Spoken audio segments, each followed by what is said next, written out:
First of all, let me introduce myself one more time to you. My name is Keith Owen. I own a martial arts school in Meridian, Idaho in the United States. And I've been teaching martial arts for about 15 years. Again, I'm black belt under Pedro Sauer. It took me about 12, 13 years to get my black belt in Brazilian Jiu-Jitsu. It was a really tough experience to get it. I've wrestled with some of the most well-known people in the world. I've been beaten up by some of the most well-known people in the world. I have tapped 10,000 times. Okay, I have tapped 10,000 times, all right?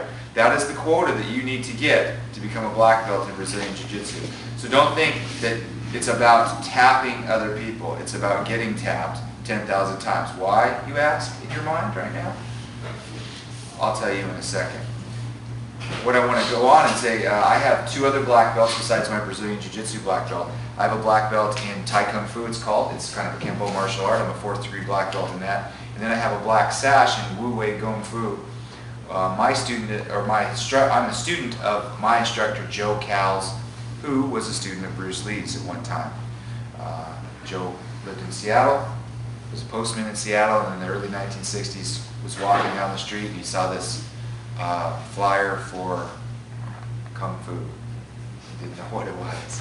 Walks down, this little Japanese guy, he called him at the time, was teaching this stuff, and he got in there and it was wow. Stuck with Bruce Lee for about 3 years, and I was fortunate enough to be able to train under Joe. He would come to my school and we would work out for about 3 years, so what an honor and a privilege that was.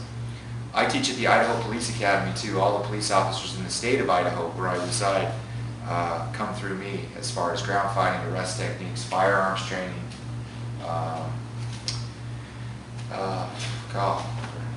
There's a couple other things. Weapons retention, they do a lot with me. I own a firearms training company too in the United States. It's called Triple Threat Firearms, and we teach civilians how to shoot firearms, and guns are cool. They like them. So anyway, that's my background. Let's get back to the tapping thing. Tapping 10,000 times, it's very important. I feel in America today, Jiu-Jitsu is getting just all whacked, and it's not the correct way to train. How many of you are over 30? Raise your hand. So there's a few of you guys, the old guys, the OGs. How many are under 20 years old? Raise your hand. How many under 25? Okay, so a lot of you are under 25, and a lot of you are over 30. Nothing wrong with either one of those. But let me say this, like this. Having gone the path of being a black belt and understanding how to get one, the secret to getting a black belt is injury management. Injury management. All right? Jiu-Jitsu is a marathon and not a sprint. All right? Everybody thinks they can be good right this very second. It's how good can I get today? And you got to understand this. If you are wrestling where every class that you have is Abu Dhabi, you are going to have injury problems. You're going to have knee operations. Worse is shoulder separations. I mean, how do you fix that? That's kind of tough. You're going to get injured, and what happens is then you're going to be limited in how effective you can be when you roll. So you have to take it easy on yourself. At my school, I am very particular, and I have a style of jiu-jitsu that I affectionately refer to as pussy jiu-jitsu. You go, whoa, I don't think I like that. Oh, I kind of like that, but I don't like it jiu-jitsu. And the Pedro Sauer, it's been called that by some of the other organizations out there. And there's two kinds of jiu-jitsu. There's rough and tumble, hard-ass, hardcore jiu-jitsu, and then there's the Elio Gracie side, where we use the least amount of energy possible. And that's what they would call that. And I'm very proud of that. As far as if you say that about my style of jiu-jitsu, I really appreciate that. Why? Because I want to be 70 years old and still be practicing jiu-jitsu. All right? And I see the guys in the other organizations that are hard, they rock and roll and they go real hard, and some of them do really well, and that's not a problem. Muscle isn't the problem. All right? Muscle, but when you muscle and you go full force and you ride hard every single time, injuries go through the roof. Not just for yourself, but for your partner.